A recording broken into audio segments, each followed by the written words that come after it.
Yeah, okay naman. The icebreaker. Good evening, brethren. Good evening. And good evening to our online viewers. Wherever you are, welcome. Welcome to our new friend, Caristel. Welcome to our combined home group Bible study of the Damascus gentleness, goodness, and patience. It's Friday again, brethren. Then we all know that every Friday, restaurants are busy, bars are bustling with sounds, and parks are filled with families and children. But now I have a question for all of you, and also to our online viewers. And can you turn to the person beside you and share your answer to this question? Have you ever been asked to have drinks or do catch up with your colleagues or friends on a Friday? You can answer that with your friends. So I can see smiles. So now I have another question. Whether if you answered yes or no, I believe all of us has been asked to go out on a Friday. And my next question, you don't have to tell this to the person beside you. But the next question is, what was your response to them? It's between you and God, actually. Because all I know, brethren, seeing you at this place right now, sitting comfortably and looking very excited to hear the word of God tonight, means that we all chose God tonight. And all of us here prioritize our Lord Jesus Christ, wanting to hear what He wants us to learn. And I believe that God is glad. The Word of God says in Hebrews 10:25, and I will read in New Living Translation, and let us not neglect our meeting together, as some people do, but encourage one another, especially now that the day of His return is drawing near. This is a very special gathering, and by God's grace, we are all here tonight. So may I ask each and every one of you to stand up, and let's open this with a prayer. Hallelujah, O Lord, our Father in heaven, O Lord. We come before you, O Father, and humble ourselves before you, O Lord God. Lord, we want to thank you, O Lord God, for gathering us tonight in this place, O Lord God. Thank you, Lord, for giving us this house, O Lord God, for this gathering, O Lord, learning your word tonight, O Lord God. Lord, we ask for your presence tonight, O Lord God, to be in the midst of us, O Lord God. Lord, we ask for your Holy Spirit, O Lord God, to be in this place, O Father, to help us, O Lord God, in absorbing your word, O Lord God. Lord, we pray that you anoint each and every one of us in this place, O Lord God. Your worshiper, O Lord God.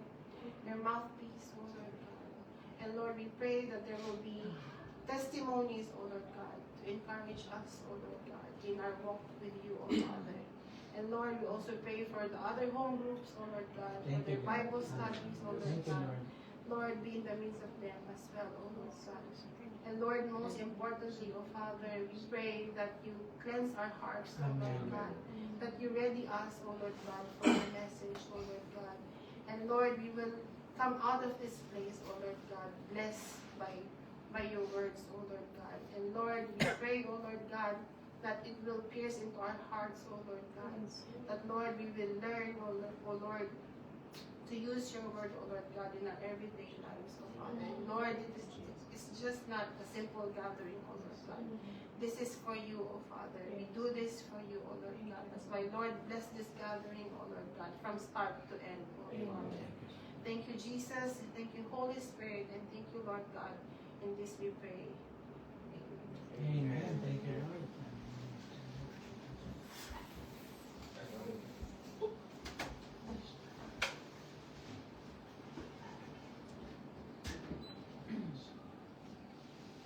Let's worship the Lord, but before that, can we read the Psalm? Psalms chapter 100, verses 4 to 5 from another version. Enter his gates with thanksgiving. Go into his courts with praise. Give thanks to him and praise his name. For the Lord is good. His unfailing love continues forever, and his faithfulness continues to each generation. Thank you, Lord. Let's sing this song, remembering God's goodness in our lives.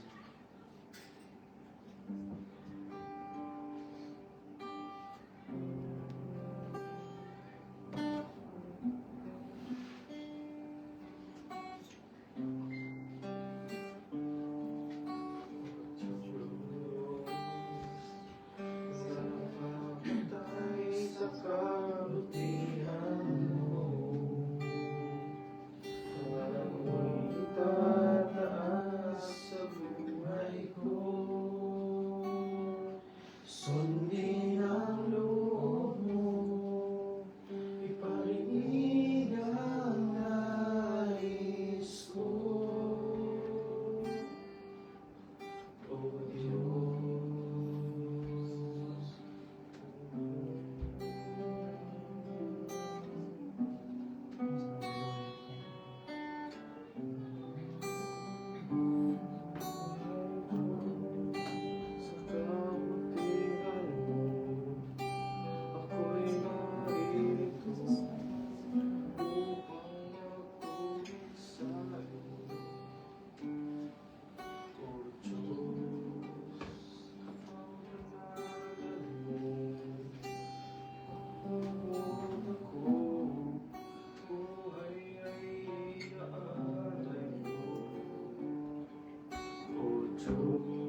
napakakabuti mo. Di ka nagbabago.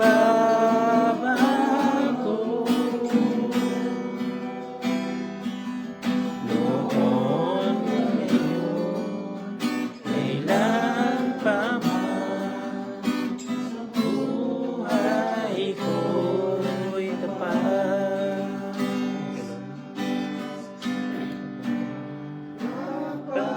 Napakabuti mo, aming Diyos Ama.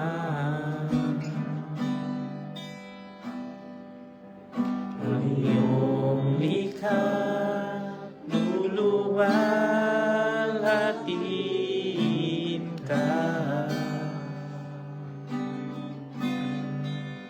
Napakabuti mo, di ka nagbabago.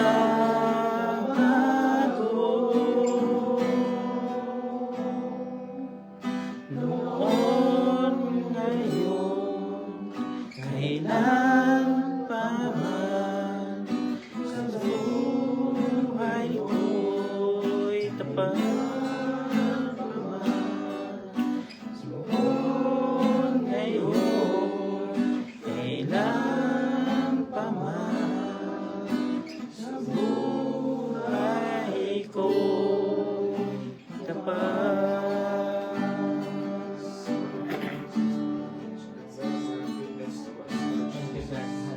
Lord, your unending goodness to us, Lord Jesus. Your love, Lord, your love that endures forever, Lord Jesus.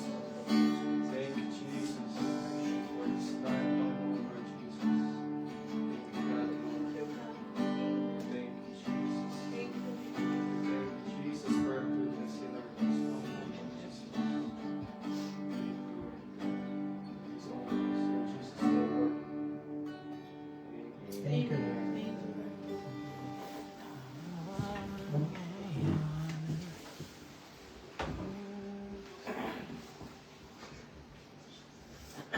Thank you, Lord. Indeed, our God is good.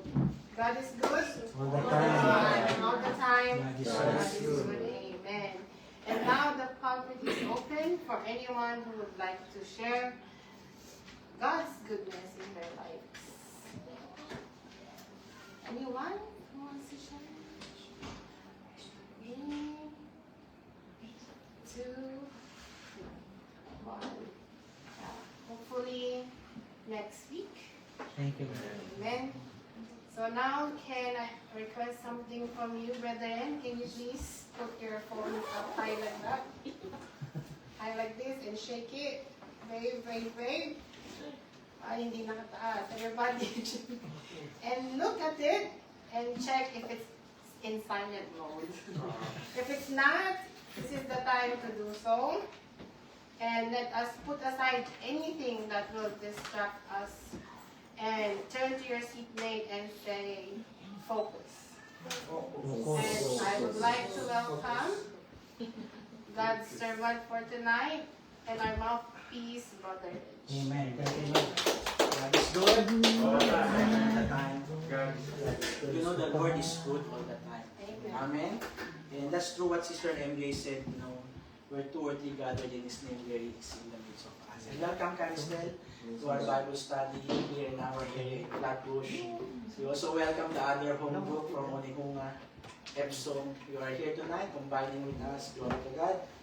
You know, there is a purpose why we are here. Because the Lord wants to bless us with His word. And you know, while Jenard was singing the worship song, leading the worship song, you know, the Lord gave this verse to me, and I know you are all familiar with this verse. Because I know all of us, we are going through trials and testings in our life right now. Yes, we are blessed to be in the land of New Zealand, but we are going through, you know, trials and testings, maybe in our family, children, or in our work, or you know, not having a visa yet. I know the Lord is good. The Lord is good, and He is good all the time. He never changed. He is the same yesterday, today, and forever. I mean, sometimes we need to go through trials and testings to test for the Lord to test our hearts, our character. But I pray in Jesus' name that we will remain faithful in the Lord. Amen? So in Matthew chapter 11, verse 28 to 30, the Bible says, "Come to me, all you labor and are heavy laden, and I will give you rest. Take my yoke upon you and learn from me, for I am gentle and lowly in heart, and you will find rest for your souls. For my yoke is easy and my burden is light." So whatever you are going through right now in your life, rest in the presence of God. Trust in what He can do in your life. Be humble and submit to His ways, because His ways is perfect.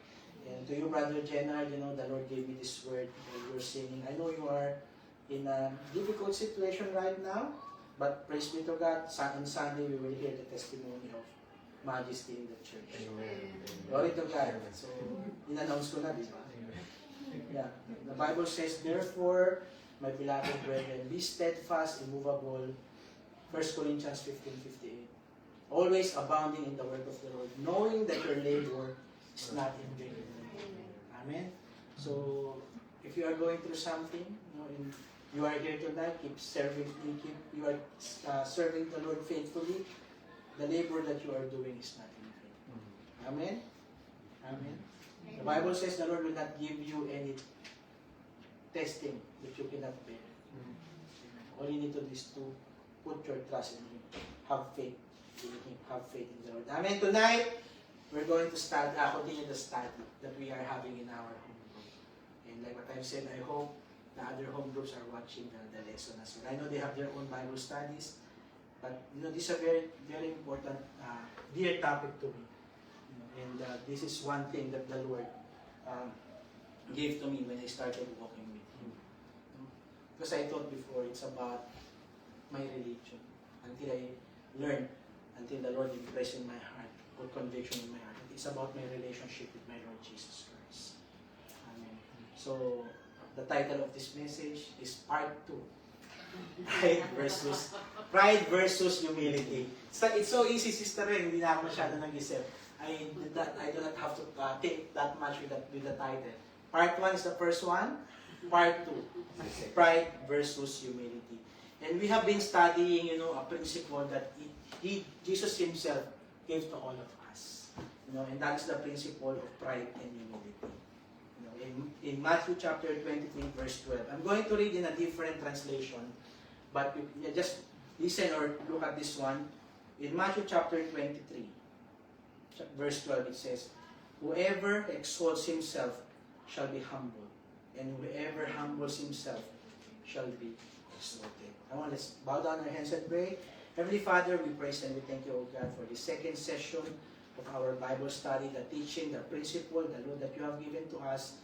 Lord, continue to speak to our hearts and change us from glory to glory, O God. Lord, we pray that everyone's heart, Lord God, will be attentive to the message that you're going to give to us. And even, Lord, that we will humble ourselves before you, Father God, for you are our King, our Lord, and our Savior. In the name of your Son, Jesus Christ. Amen and amen. So in part 1, and I'll just give a brief summary of what we studied last time. In part 1 of this series, we studied the perfect pattern of self-humbling. Who is the perfect pattern of self-humbling, of humility? His name is Jesus Christ. Yeah? That's why the question that I asked in our home group last time, who among you here, and I'll ask the other home group, who among you here is humble? Raise your hand. It's not easy to answer. Because even myself, I thought when I came to New Zealand, because I became a Christian in the Philippines, I was already humble. But the Lord humbled me even more. Because I was in New Zealand for 6 months in 2015, I didn't have any work. And now in my mind, I want to go home. I have my work. I have my house there. I have my family, of course, my wife's sister, Kay. But the Lord humbled me. Until I should not just rely on myself. My reliance should be on the Lord. That's why in the last session, we learned about being dependent on God. Because the essence of pride is being independent of God. If you are independent, you can do everything. It seems like you will say, I don't need God anymore. Maybe you know God, but you keep trying to do things on your own. But sometimes, not sometimes, the most important thing is that you need to surrender yourself. Humble yourself before the Lord. and say, Lord, apart from you, I am nothing. I cannot do it on my own. And some of you here, even in the other home groups, you are going through trials and testings. You know. But here you are coming to the gatherings of the saints, the Bible study, because you know that the Lord is faithful and that you are putting your trust in Him. So, no one is humble. Amen. Of course, we cannot boast about it. Now, we can say that we have humility in our hearts, but no one can boast. So, the perfect pattern of self-humbling is provided by Jesus Christ. We know, He is God. From heaven's glory, and His place of equality with God, because God, the Father, Son, and the Holy Spirit, they are the same. Co-equal, co-eternal, co-powerful. No? So, what did Jesus Christ do in Philippians chapter 2? Philippians chapter 2, 5 to 8. Ate Maribel. So, 7 downward steps of humility. And Jesus Christ set an example to all of us.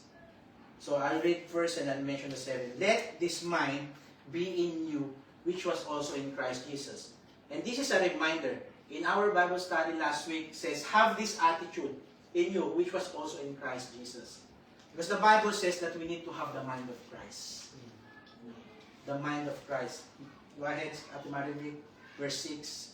Who being in the form of God did not consider it robbery to be equal with God, but made himself of no reputation, taking the form of a bondservant, coming in the likeness of men.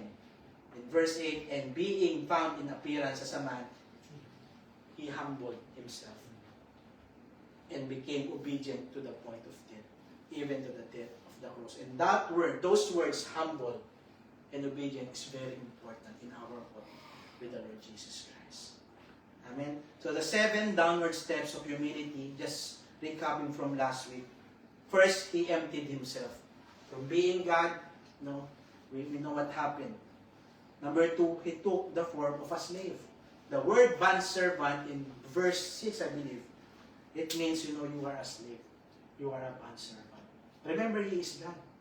Why did he need to become a bondservant or a slave? Because he died for you and me. That's what Jesus Christ did. And third, he came to us in the likeness of men. Remember, we are all created in the image and likeness of God in the Bible. And now he comes in a likeness of men, as normal human being. He is God, he also became human. He assumed, number 4, he assumed the appearance of the men of his time. What does it mean? He was like us, the appearance of men. Kung gaano kagwapo si Brother Rodel, gaano kagwapo si Jesus Christ. Because we are beautiful in His sight. Amen? Amen. Amen. Amen. Number 5, he humbled himself to be a mere man with no special office or position. When Jesus Christ came here on earth, He did not, say, oh, I'm a teacher here, I am God. He became a normal person. Remember, he was a son of a carpenter, Joseph. But there's a purpose why he was here. Number 6, he endured the common fate of all men. What is that? That is death. Because all of us will die. But the thing that we need to understand is the things that are eternal. If we die today, I'm not saying we die today, what will happen to us? Where will we go? Where will we go? And number 7, it's not just a common death that Jesus Christ had. Number 7, he ultimately died a criminal's death by crucifixion. The most shameful death that man can ever experience. Unlike the other men who were crucified those times, but he was beaten. He was mocked. The crown of thorns was put to him. You see the 7 downward steps of humility of the Lord Jesus Christ. Because there's a purpose why He did all these things. For you and I to be saved. The salvation of men. Because Jesus humbled Himself so completely in these 7 ways, what did God do? God exalted Him to the highest place in the universe. And that's the following verses in Philippians chapter 2. 5 to 8, read 9 to 11, I believe. But we will not read it now. Because I'm just doing a recap. And what did Jesus Christ do? Sige, next, Ate Maribel. 9, 10, 11. But I'm just summarizing it. God gave Him the name that is above every name. That in His name, every knee will bow and every tongue will confess that He is Lord and and and ordained that the name of Jesus, every knee should bow and every tongue should confess Him as Lord. What does it mean? Because Jesus Christ humbled Himself. In Matthew 23 verse 12, God exalted Him. What does it mean by exaltation? Exaltation is presented as a divine reward for humility. The Lord will be the one to exalt us. And you are seeing it, because of your humble spirit, obedient heart, the Lord is increasing you. The Lord is exalting you. But of course, we cannot say that it's about us. All the glory belongs to God. Amen. All the glory belongs to God. The exaltation promised by God may not always be immediate or visible. Because sometimes, you may be thinking, I am humbling myself. I'm being obedient, and I should see the result right away. Sometimes, the Lord, not sometimes, the Lord always has His timing. Because His timing is perfect. Mga kapatid, always remember that. That's why even you, those who are still in work visa right now, you may be thinking, it's so hard now in New Zealand, the situation that I have. But we heard the testimony last week from our brethren who's about to go home, but God provided a visa. And not only a visa, it's a resident visa. And glory to God for what He's doing. Amen? So I'm excited on Sunday with the testimony of the other couple. Amen? Amen. But one thing that we are assured of, mga kapatid, even if we don't see it yet, one thing that we are assured of, if we have Jesus Christ, if we learn to humble ourselves before Him and remain obedient to Him, we are assured of the eternal promise that He had for us. And that is the eternal kingdom, to be with Him forever and ever. Yeah. Amen. Who wants to be with Jesus Christ forever and ever? Amen. Amen? Amen. Siyempre, not now. The Lord assist us, not now. You want, Jenard? God's will. But praise God, if the Lord will take me, I know where I'm going. I'm not saying I'm being boastful, but I have my God. I have my Jesus Christ in my life. And in part of this series, which is today we're going to have, it is important to see that although the law of self-humbling was perfectly demonstrated by Jesus Christ, this same principle operates to each one of us here. It's not. There's a purpose why Jesus Christ, did all these things. Because He is setting a pattern to all of us, mga kapatid. And that's one thing that we need to do. If we believe in Jesus Christ, not head knowledge, but with all our hearts, we should do what He is asking us to do. Tell your seatmate, be humble. Be humble. Be humble. Let us be humble in the presence of God. Amen. So tonight, I will be presenting three phases. Three phases in which we need to apply this principle of self-humbling. Because when we learn the Word of God, we need to apply the Word of God. Because the Bible says faith without works is dead. We need to apply what we are learning from the Word of God. So, three main phases in which we need to apply this principle of self-humbling in our own lives. And this is what we're going to cover in the next 3 weeks in our Bible study. The first phase is when we come to God initially. Say, come to God initially.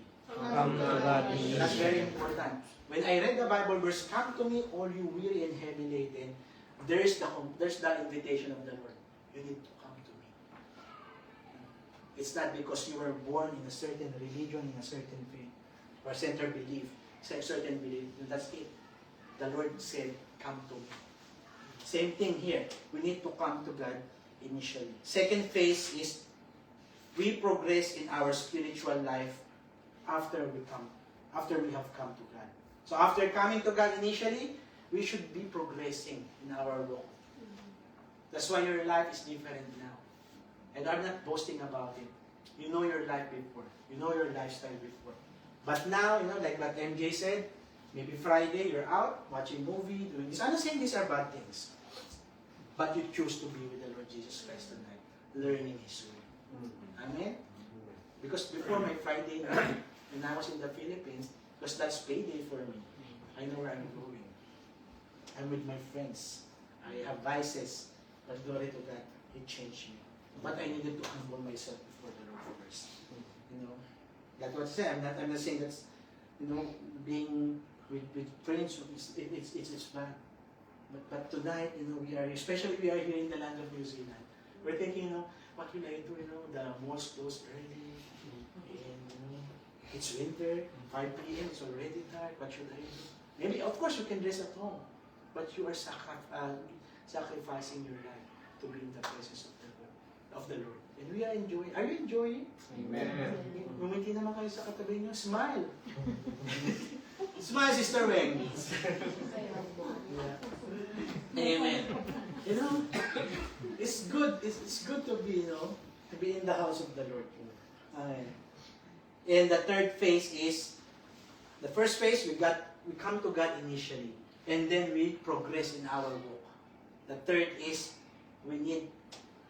is as we relate to fellow Christians. When we are progressing in our humility, we should relate this to our fellow believers, fellow Christians, even to the people who still don't know Jesus Christ in their life. Now, in today's study, we are going to focus on the initial phase, and that is coming to God initially. Okay? But before that, I want to read this statement about humility. We talked about last time, humility is an attitude. Humility, when you say you humble yourself before the Lord, when you become humble, humility is the decision of the will. You need to decide if you want to humble yourself before the Lord. Yes, the Lord can humble you, but until you surrender your life, until you humble yourself before the Lord. And this decision, having made, must be expressed in the appropriate action. When you say, yes, I'm going to humble myself before the Lord, and what's next? There should be an action that you should be doing. I work as a addiction counselor, and every time people will say, I want to make changes with my alcohol or drug use. If it's just in the mind, nothing will happen. You need to put it into action. It's not easy, but you need to do it. The same thing with our walk with the Lord. When we encounter the Lord, we humble ourselves before Him, and we need to put it into action. When you say, I have a relationship with the Lord Jesus Christ, but your lifestyle is different from what people see. You say you're a Christian, but you're not living a life as a Christian. You need to come to the Lord. And the Lord, the Word of God will be the one to teach us, to help us. The Word of God is living and powerful. It's like a two-edged sword that it pierces even in the innermost of our being. What does it mean? The Word of God can change us. And it's not changing us for the bad things. It's for the better. Amen? Amen. Praise God. And, must be expressed in appropriate action. It is our responsibility to humble ourselves. It is our responsibility. When you say you are humble, you're not doing anything about it. Maybe people will say you're humbug. Humbug is the Tagalog word. It's like the opposite, Kuya Cory, of humble. It's like humbug is being prideful as well. God, what God does, God will often create certain circumstances in order to help us to humble ourselves. Just like my example. Of course, I came to New Zealand with my experience in the Philippines. I put everything in the CV. But more than 100 applications, I cannot find a job. I was even telling the Lord, even cleaner. I'm not undermining being a cleaner because my mindset that time, I want to have a job. But I told the Lord, but not counseling, Lord. I was, I thought I'm humble, but I was being like boastful. I'm being conditional to the Lord. Because you don't like counseling, okay, you will not have a job. In 6 months, the Lord gave me a job. I'm back in counseling. And glory to God. But I needed to have that experience for me to realize that I really need to humble myself before the Lord. And most of us here experience that. Amen? Right, Sister Wayne? Yes. Praise God. But the Lord established you and your family is now here. The only thing that we need to do is to make the right response to humble ourselves, unto the Lord. We need to have that appropriate action. So 4 points that I'm going to present tonight. The first one is humbling ourselves to come to God. Humbling ourselves to come to God. So, what do we need to do? How do we humble ourselves in order to come to God initially? Let's go to Matthew chapter 18. In Matthew chapter 18, verse 1 to 4, I'll be reading some Bible verses that we can relate to. You know, the Word of God is the same yesterday, today, and forever. Because we know the Word of God is Jesus Christ. It never changed. It never changed. That's why I love, studying the Word of God. In Matthew chapter 18, verse 1 to 4. So Jesus gives us the pattern of a child as an example. And praise God, we hear the children on that side. Last week when we had Bible study at Sister Weng's house, they were, I think it was only a few of them, but they were joyful. I was trying to raise my voice, but praise God, I was not distracted. We are blessed to have children. Even if they're not listening to the Bible study. You parents bringing them to the gathering of the Bible study, they are also being blessed. Because the Lord will be the one to minister to them. And some of the children that we have in the church, they have circumstances in their situation, or in their life. Maybe behavioral, learning disability, or whatever it is. But we see how the Lord is moving. How the Lord is, putting things in order as we continue to seek Him and serve Him with all our hearts. Because the Bible says, seek ye first the kingdom of God and His righteousness, and all these things will be added unto you. Even, the situation of your family, He will be the one to take care of it. But you need to put your trust in the Lord. Amen? So in Matthew 18, 1 to 4, at that time, the disciples came to Jesus saying, who then is the greatest in the kingdom of heaven? Remember the brother James and John in the study before we had? The mother asked, can you allow my sons to be in the right and the left hand of the remember that Bible study that we had? Because they want to take that highest position. But God, Jesus Christ told them, be a servant of all. So, who then is the greatest in the kingdom of heaven? Then Jesus called a little child to Him, set him in the midst of them, and said, assuredly I say to you, unless you are converted and become as little children, you will by no means enter the kingdom of heaven. Therefore, whoever humbles himself as this little child is the greatest in the kingdom of heaven. Humble himself like this little child will be the greatest in the kingdom of heaven. And we will talk about the character of children. I'm not saying, being childish. Being childish is different from being childlike.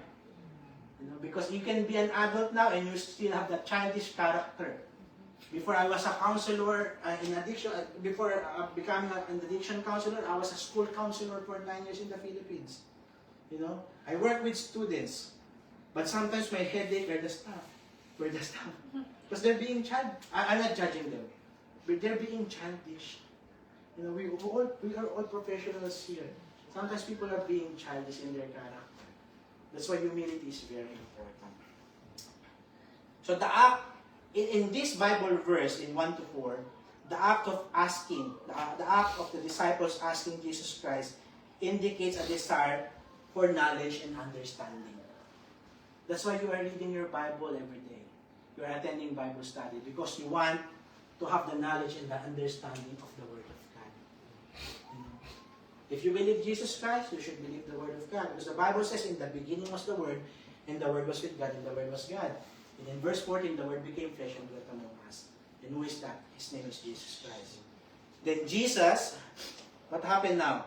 It shows the disciples' willingness, their willingness to learn, and their recognition of Jesus as a teacher with authority. Why do you come here? Because you want to learn. You cannot say, I'm already an expert in the Word of God. No one is expert, only God. But we want to learn more of Him. Because, there are so many things that the Lord is still changing in our hearts. This question also reveals their human concerns and misunderstanding about the nature of greatness in the kingdom of God. Why? Because during their time, being great, high stature, is very important. That's why Jesus Christ came to correct them. Because remember, Jesus Christ did not come as the greatest. He became the least, the servant of all. So the question of greatness was a common concern, so in the cultural context during that time, where social status and hierarchy were significant. I think, living in the world is also significant for people. You want to be on top. You want to be ahead. I'm not saying it's wrong. But even if we are on top, we need to be humble.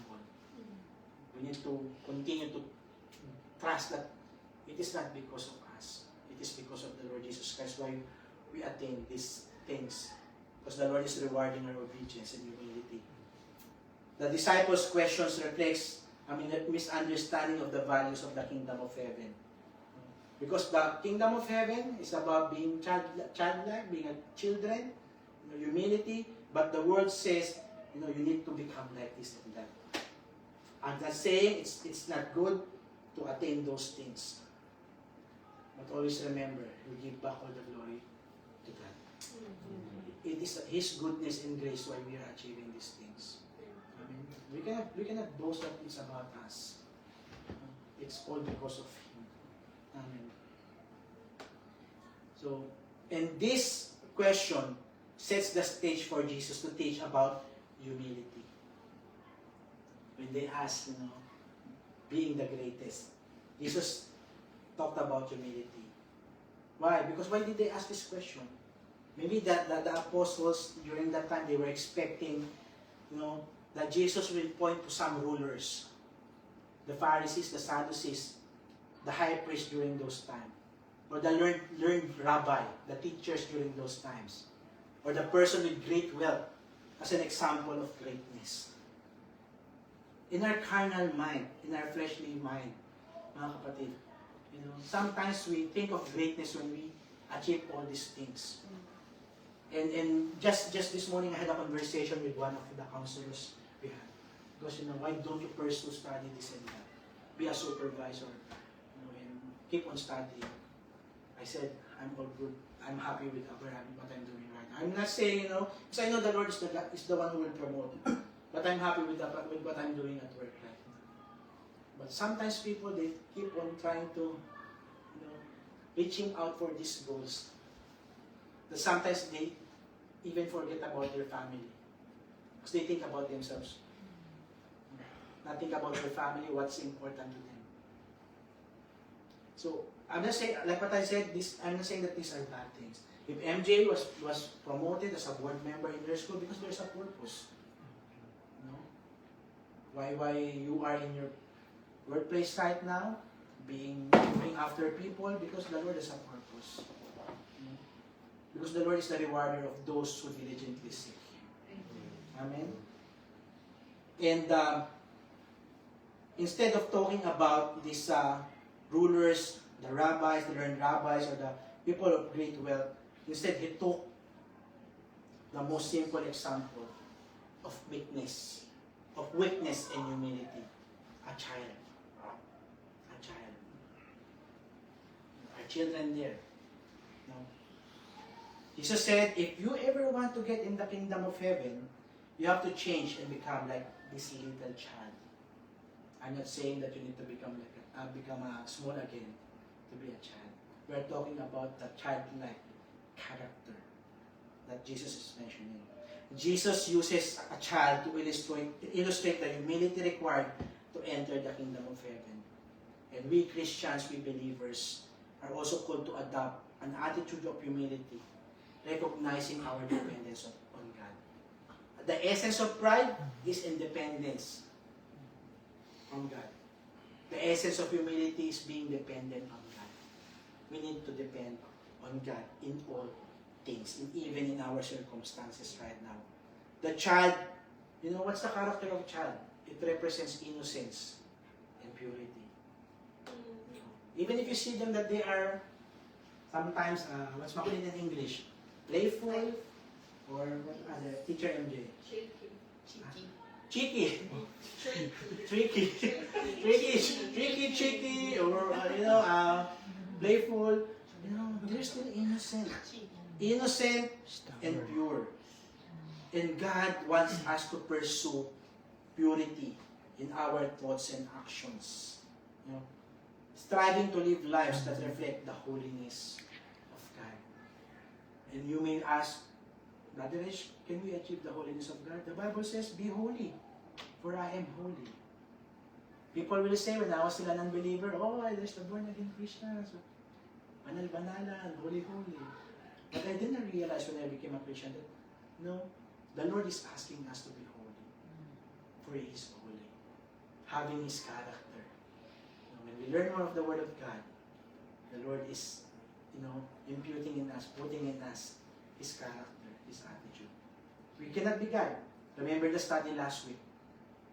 Lucifer, who was a bright morning, bright star, angel, he became Satan because of his pride. Okay? So, another thing is, we know that a child or children depends on their parents. Right? Who has children here, 5 years old and below? Amen. Meron ba doon? Ako. Amen. Teacher. Teacher Marvin. Puro teacher tayo rito. Amen. They depend on their parents. They cannot say, my son Samuel, 5 years old, I can do all things that I without you. Even until now, 5 years old, can you button my polo shirt? Put my sock on. Because they still depend on us. Of course, we need to teach them to be independent. But these children, they depend on their parents. The same thing that Christians, we need to depend on God for guidance, for provision, and strength. And we can only do that if we know to humble ourselves before Him. And children are naturally teachable and open to learning. This is the stage that you start teaching them. And like the preschool teachers here, the ECE, and the primary teacher here. This is the formation. I work in a school setting, so this formation stage of the children. And that's very important. Christians, like the little children, we Christians should need to have a teachable heart, a teachable spirit, eager to grow in understanding of God's Word and His will in our lives, or for our lives. We need to have that teachable heart. Do you have a teachable heart? Or maybe I'm standing here, you're already resisting that God is teaching us tonight. I don't want to learn about that humility. I'm so humble already. I'm so humble already, I don't need, Maybe next Bible study I won't come. If you have a teachable heart, you will continue to, submit yourself to the Lord and learn His ways. In your workplace, when you are new in your workplace, you have that period of orientation. And sometimes in New Zealand, most of the time New Zealand orientation, even if it takes long, they're very patient, they're orientating you. But you want to learn. And I hope we also have that character in our hearts. Not only in the workplace, but even learning about Jesus Christ. We have that hungerness to learn more about Him. Amen? So, where am I? Where? Sister Wayne? Teachable and Teachable heart. Amen. Ito pala sa taas. So, likewise, what God is saying, Jesus Christ is saying, we need to learn to humble ourselves like these little children. We need to be like this little child whom Jesus selected as best example of the type of humility He expects. Very humble spirit, these little children. The first point is humbling ourselves to come to God. The second point, God chooses the humble. God chooses the humble. So to continue the importance of humility in coming to God, because coming to God is our first phase, let's read what Paul says in 1 Corinthians. 1 Corinthians chapter 2, 26 to 29. I'm reading from NASB, but it's okay. This is NKJV. 1 Corinthians chapter 1, 26 to 29. And Apostle Paul is talking to Christians here, to believers, in this context. For consider your calling, brethren, that there were not many wise according to the flesh, not many mighty, not many noble. So notice these three manys. three not manys, not the wise, not the mighty, nor the noble. But God has chosen the foolish things of the world to shame the wise. And God has chosen the weak things of the world to shame the things which are strong. And the base things of the world, and the despised God has chosen, the things that are not, so that he may nullify the things that are, so that no man may boast before God. No man may boast before God. So three categories of people we learn here. People who maybe it will be hard for them to get into God's kingdom. The wise, the powerful, and the noble. Wait, Brother Rich, what are you saying? Is it not good to be wise? Is it not good to be powerful, to be noble? Does God have anything against wisdom or power or nobility? Not at all, mga kapatid.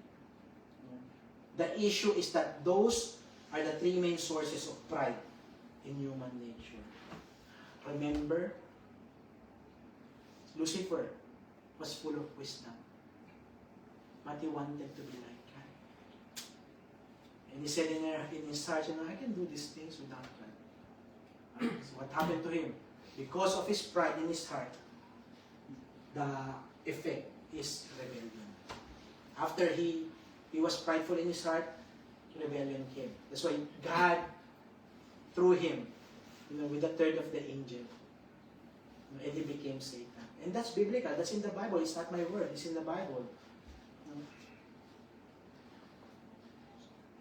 The issue is that those are the three main sources of pride in human nature. People are proud because of their wisdom, education, cleverness, power, influence, social position, or noble birth. If the Lord bless you with these things, praise God. I'm not saying that you need to be foolish. If the Lord has given you wisdom, use it wisely for the glory of God. If the Lord made you rich, use it for the glory of God. I believe someone noble here, came from a kingly, like King Charles here, or royalty. Princess, sister princess. Yeah, we have sister princess here. No one, the royal blood. The royal blood. Most of our blood here is Coke. Always drink Coke. No one. I'm not saying these are bad things. Because even the Lord, raised people in those positions so that His word will be proclaimed to many people. And in that, that's why I said to MJ, you are a board member of your school because the Lord will use you there. The Lord will use you there. Will be used mightily for the glory of God. But the problem is, if you use your wisdom, education, cleverness, power, influence, social position for your own benefit, the proud cannot get into the kingdom of God. God's wisdom, listen to this, is not bound with the worldly standards. Remember who's the wisest man on earth? Solomon. Of course, Jesus Christ will always be number one. But person himself, Solomon. But the downfall of Solomon, he's so wise that he had lots of wives and concubines. And, that was his downfall. That's why we cannot say, I'm so wise, I can do it on my own, I don't need God. Now what God did, He uses what seems foolish to accomplish His purposes. David is a shepherd boy. Jeremiah was very young. Timothy was very young. But the Lord used them, for His work. Hallelujah. God values humility and often works through those who are humble and dependent on Him. Remember last time I said, the Lord cannot work in your life if you don't know how to humble yourself before Him. He can only work when you learn to humble yourself before the Lord. That's why this is a challenge for us Christians, that we need to embrace humility and reliance on God rather than worldly wisdom. I'm not saying, the things that we learn from school, from workplace, these are not important. The most important thing is that we need to learn more of the Word of God. Amen? Hallelujah. We need to rely on God, not on worldly wisdom, external status, or achievements. And we cannot boast about ourselves. Everything that we have is from God. Every good and perfect gift, the Bible says, is from above. It came from the Lord. Amen. So in Luke chapter 18, there is an encounter between Jesus Christ and a very rich young ruler. And this ruler asked Jesus a very earnest question. In verse 18 of Luke 18, Bible says, "Good teacher," Luke 18:18, "Good teacher, what must I do to inherit eternal life?" Certain ruler, "What shall I do to inherit eternal life?" And let's see the response of Jesus from verse 20 to 25. I will read. I'm reading from NIV. You know the commandments. Do not commit adultery. Do not murder. Do not steal. Do not give false testimony. Honor your father and mother. So these are the commandments of the Lord. This is Samuel is studying now in his primary school. The 10 Commandments. And I believe, the response of this rich ruler was, he was speaking the truth.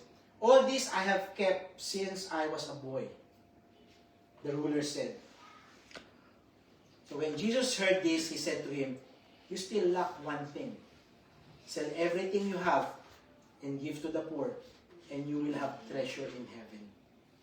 Then come, follow me."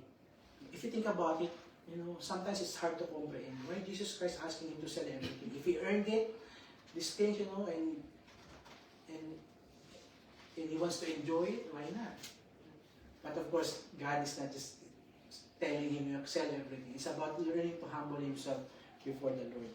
You still lack one thing. Sell everything you have and give to the poor, and you will have treasure in heaven. Then come, follow me. Then come, follow me. Then come, follow me. You need to follow Jesus Christ. When he heard this, when Jesus Christ said, "Come, follow me," what happened to this rich ruler? He became sad. When he heard this, he became very sad because he was a man of great wealth.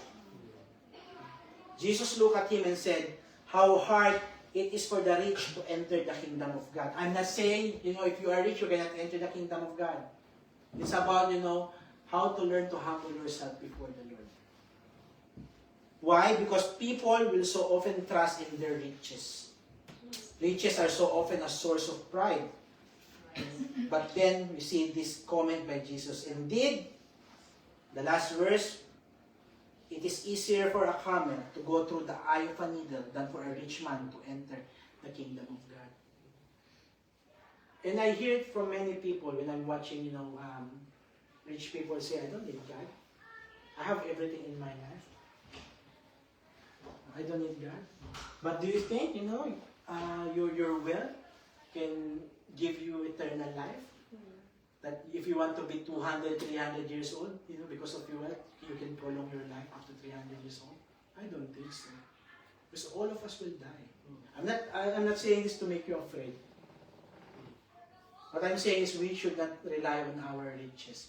We need to rely on the Lord Jesus Christ. Because I tell you the truth, in my experience when I was in the university in the Philippines, I was so jealous with my classmates. I studied in the university, and it's like, wow, these classmates of mine, their baon per day, their allowance per day is 500. Mine per week is 120. And they have their yayas, they have their cars, they have their condos, and they were asking me, "Come on, let's join us in condo." So they were computing, we will come together, and they said, "Oh, it's so cheap, monthly, 120. I'll just pay 120. But I was wrong. It's not 120. I think it's more than 1,000. And I was so jealous. But then I realized, I'm blessed. Because even if I have a simple family, we're happy. We're content. I have the freedom. I can enjoy my life. Them, I'm not saying all of them. It's like they're living their life according to what their parents will tell them. They can't go to anywhere. It's like, they're being imprisoned. I can say because they spoke to me about it.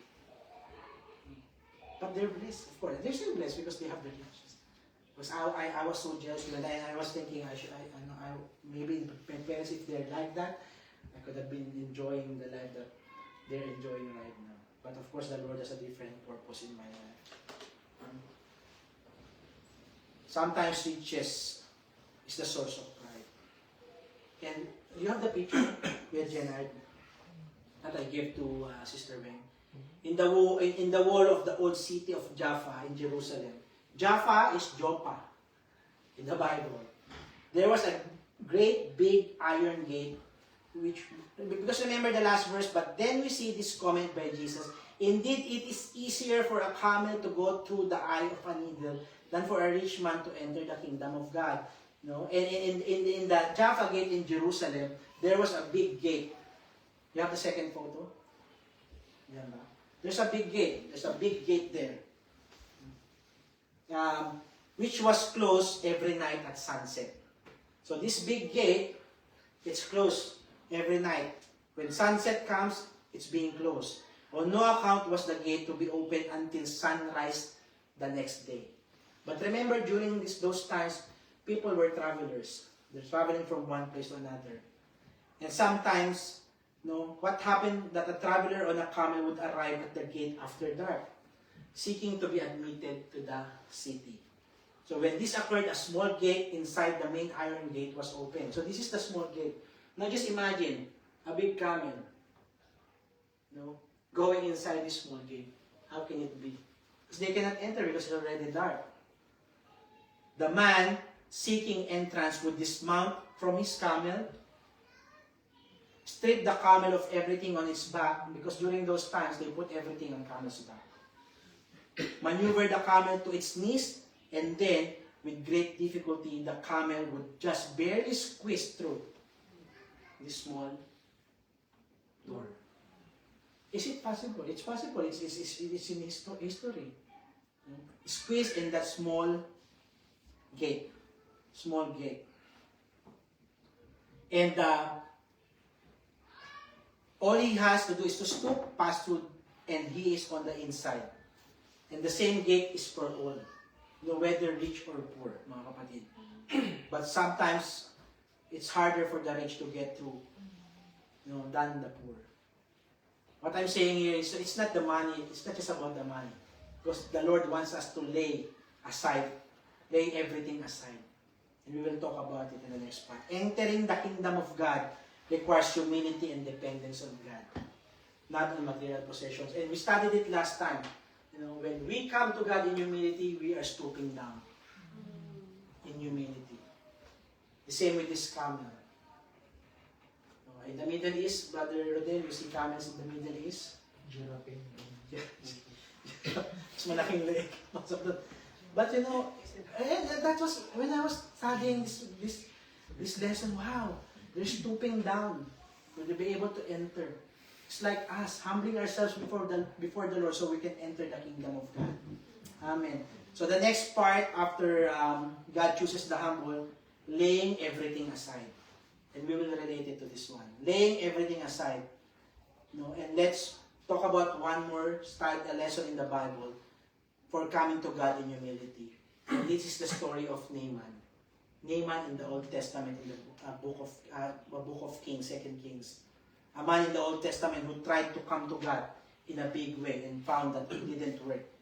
2 Kings chapter 5. And we learn from this, in this story, Naaman is a very distinguished person. He was highly regarded, a valiant soldier, and a commander of an army. But he had one problem. What's the problem of Naaman? He was a leper. He was a leper. And how many people are like that, mga kapatid? Seems like you have everything. But you have a problem in your life. And that's one thing that we need to do. We need to surrender this thing to the Lord. And one of Naaman's maidservant, who was a Hebrew during that time, taken captive, told the master. Remember this slave, this young woman, telling the master, that he should go to Prophet Elisha in Samaria. And he could be healed of his leprosy. Now the question is, if you are working in your workplace and you have supervisory manager position, and then your staff will say, "Boss, can you make me a coffee?" What do you think? Sister, if you are the boss and your staff will say, "Boss Kay, Madam, can you make me a coffee?" Depende. Paano man kailangan nyo pala. Yeah, if you're a believer. But in the context, usually, the boss asking. Then I'm not saying it's bad. But in the context of learning about humility, a servant asking Elisha, who was valiant, telling Elisha, go to Prophet Elisha and you will be healed from your leprosy. Just imagine the courage of that young woman.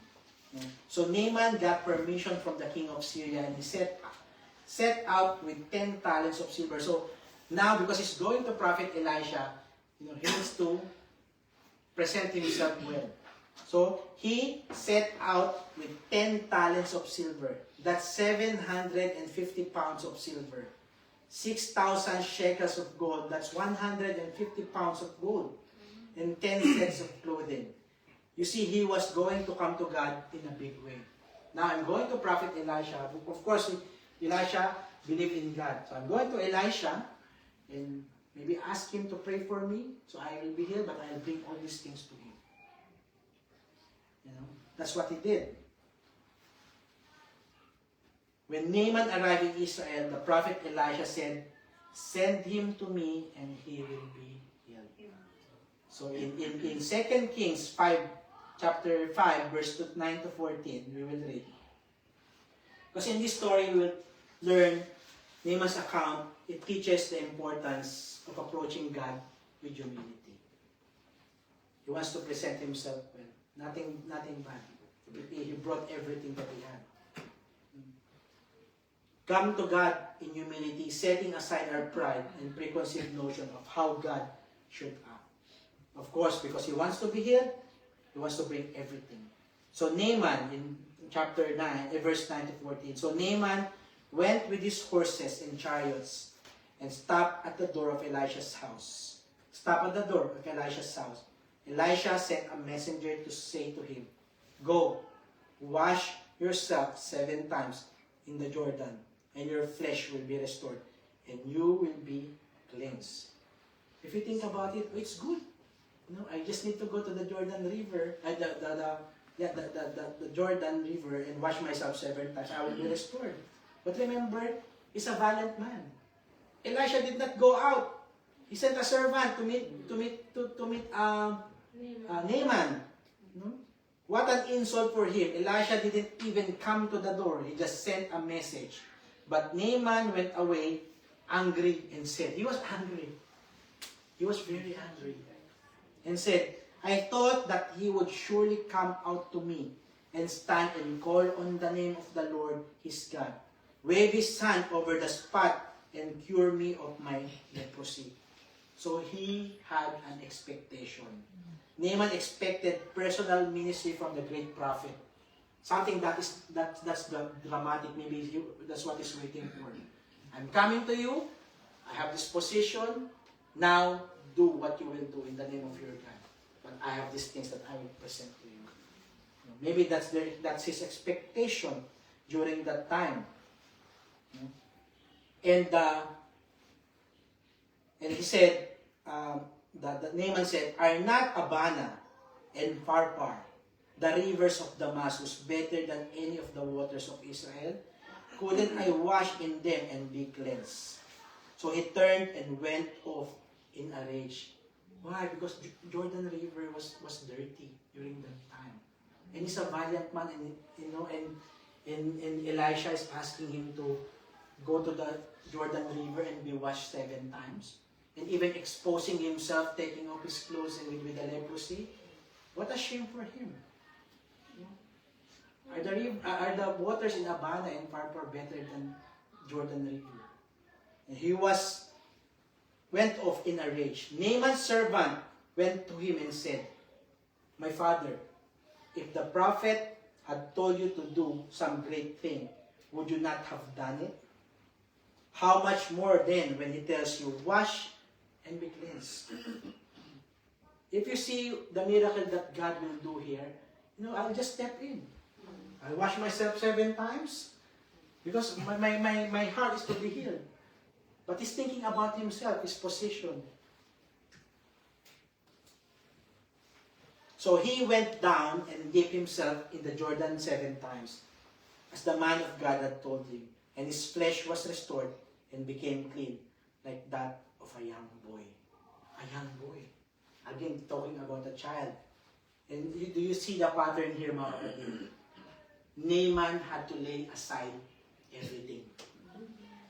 Just like the camel squeezing or stooping through that tiny gate, Naaman had to lay aside his rank, his position, his uniform, his wealth, his prestige, him being valiant.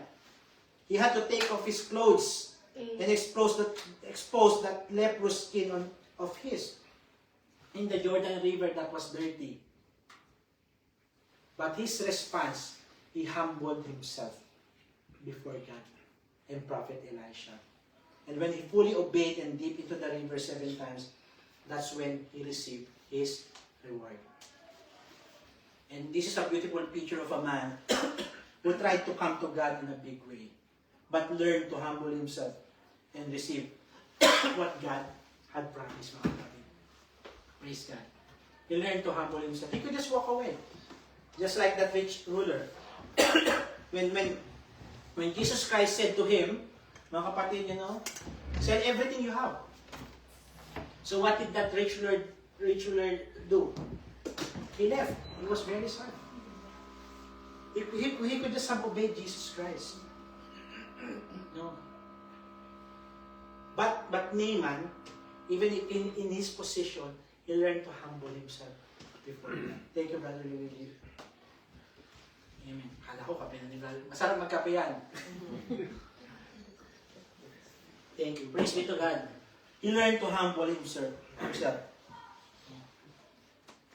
He expected royal treatment. Sometimes even as ordinary people, we want to be treated to be like in royalty. And now sila non-believer, Sister Kay, how I talk to, I'll just use as an example, Sister Kay, I'll ask permission.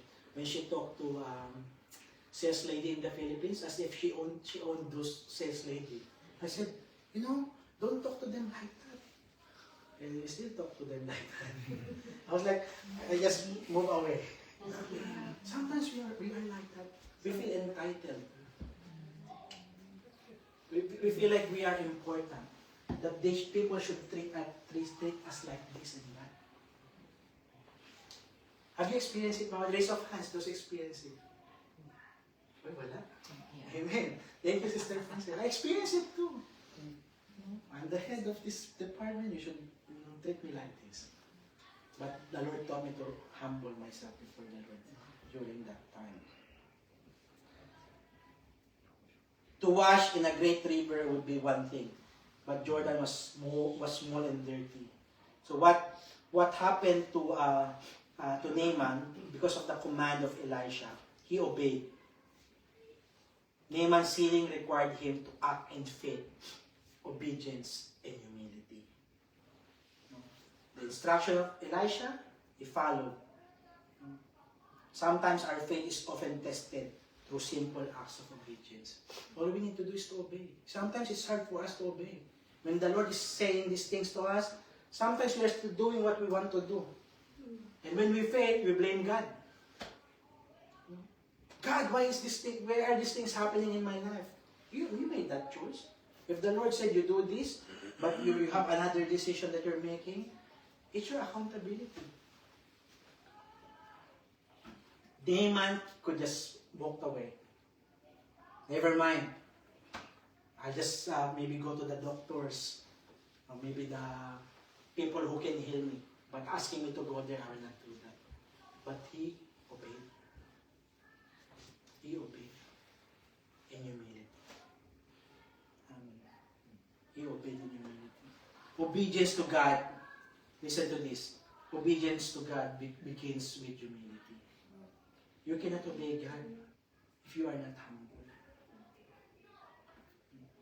We must believe that His way is better than our own way.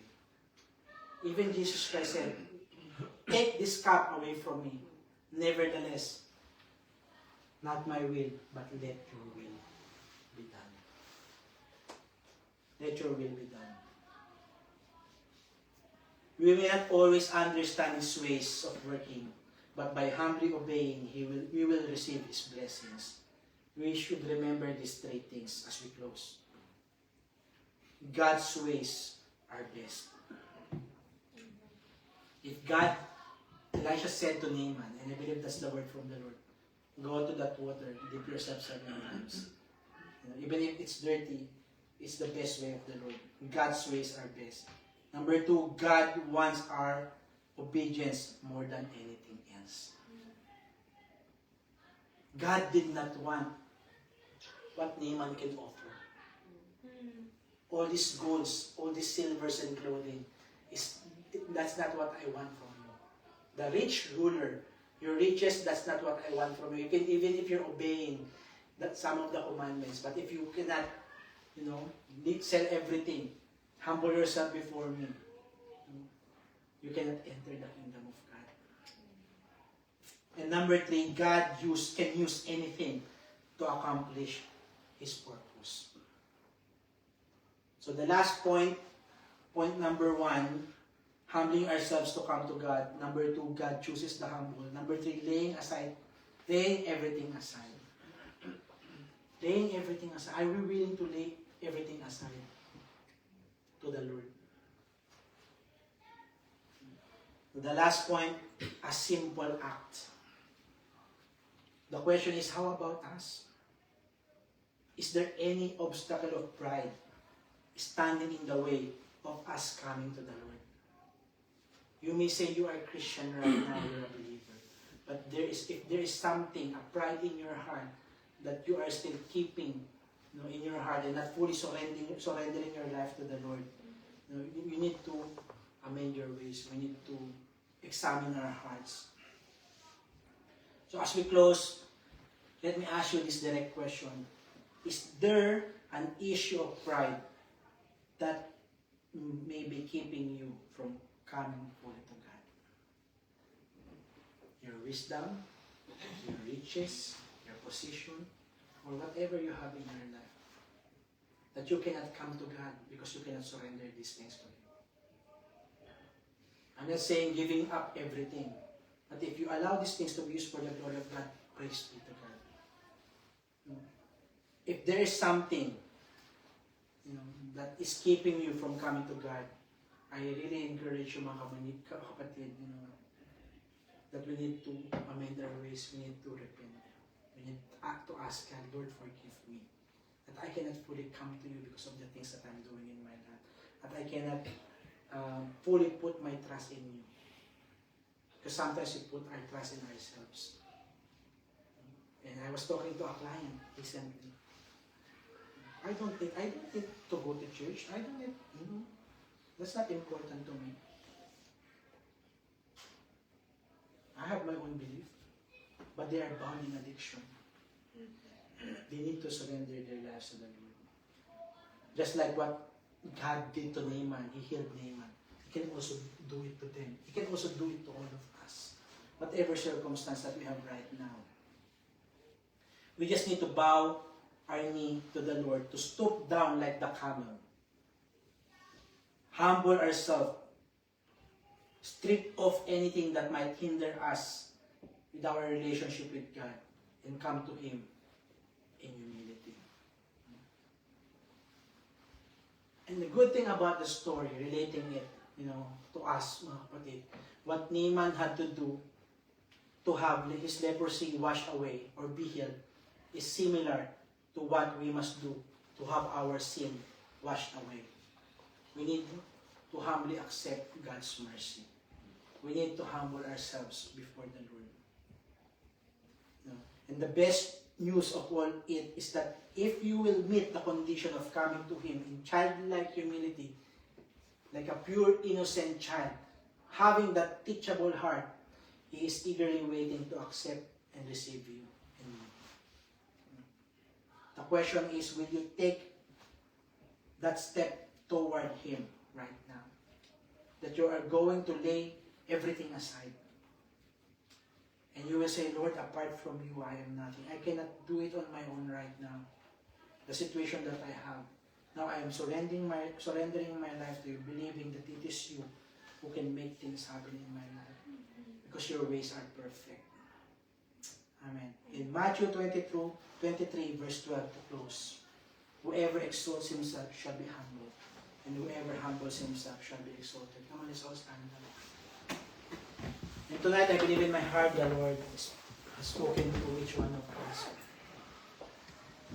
Even if it is our first time to encounter this message or encounter the Lord Jesus Christ, or if we've been a Christian for a long time, but still in our hearts, in our life, there's still something in us, pride, that is keeping us away from the Lord.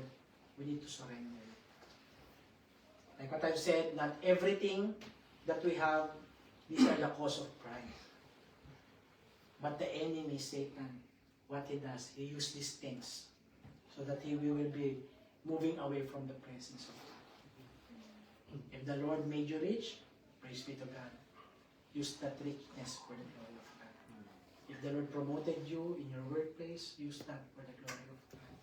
If you are very wise, or good wisdom, use it for the glory of God. But all these things that we have, even if you have a royal blood sister princess, should use it for the glory of God. Baka naman meron sa Chinese heritage, meron but use it for the glory of God.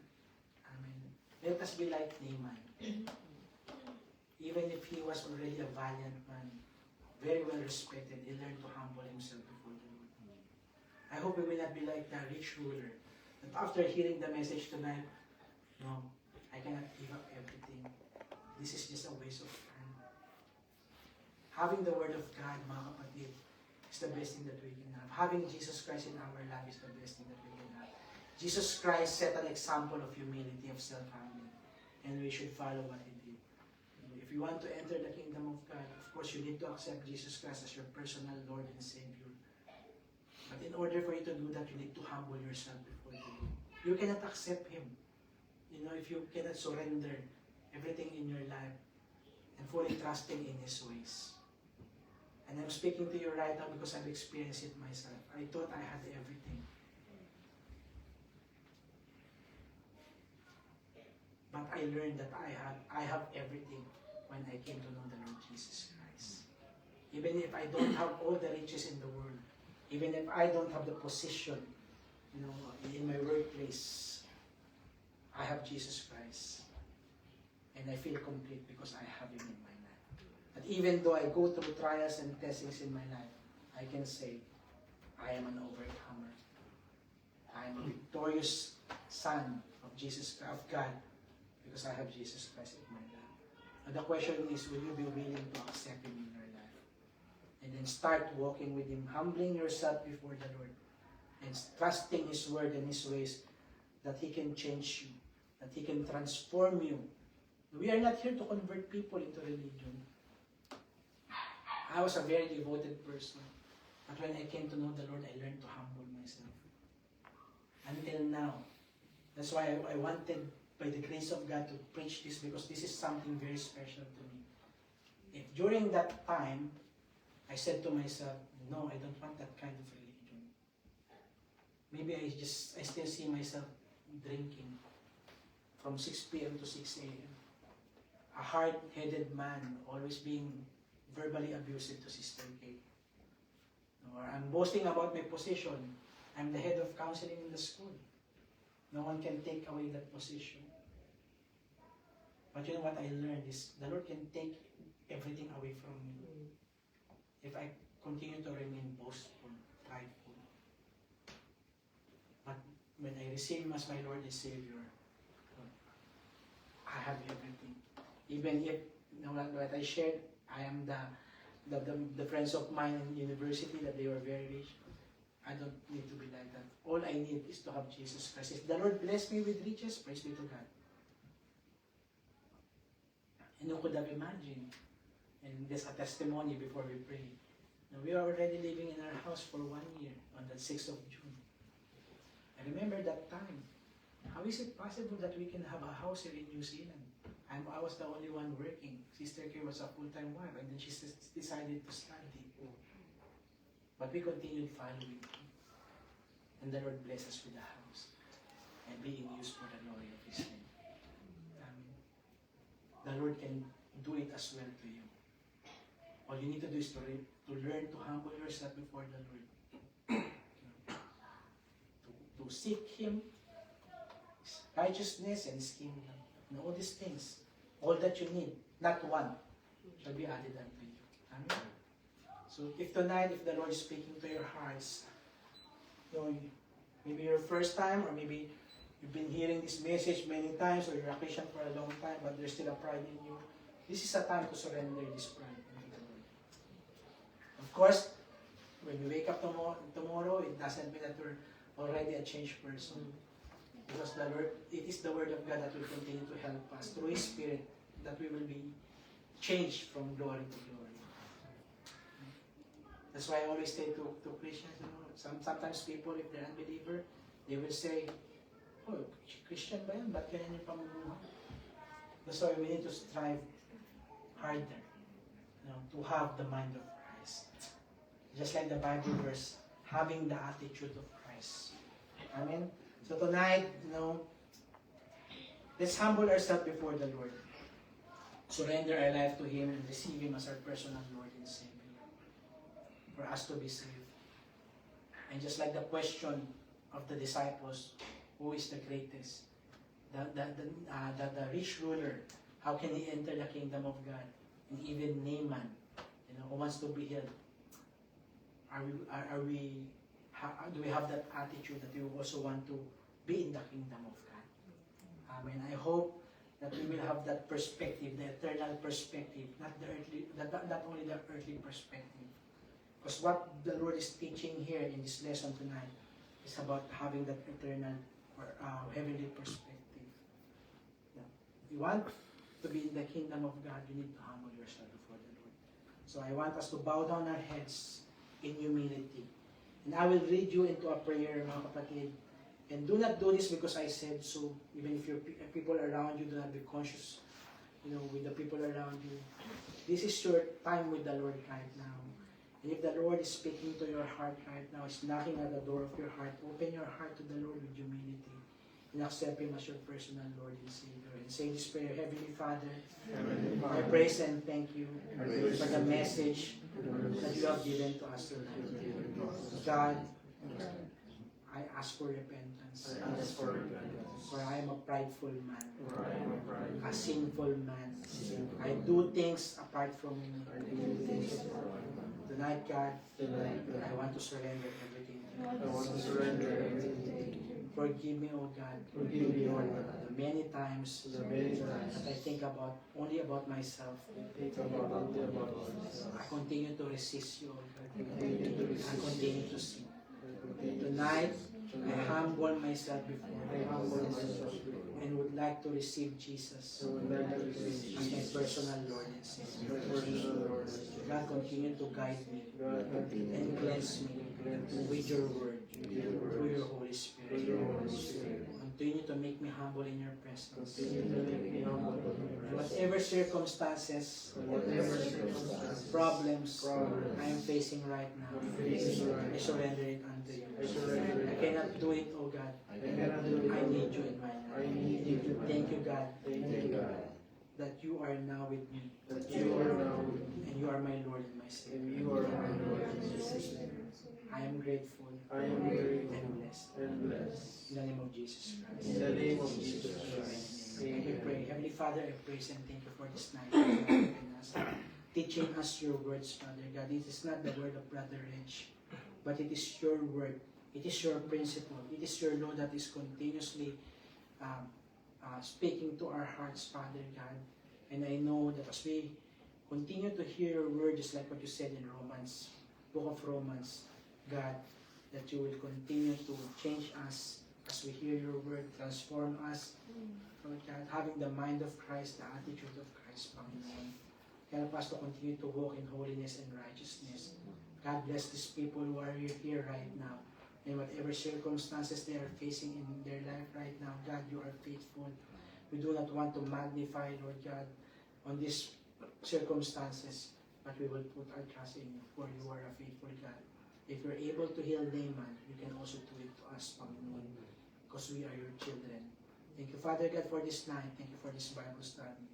In all this, Father God, let your name be glorified and magnified. In the name of your Son, Jesus Christ, we pray. Amen. Amen. Praise God. Amen. Be seated. So, brethren, we are again satisfied with the word of God tonight, and let us embrace humility.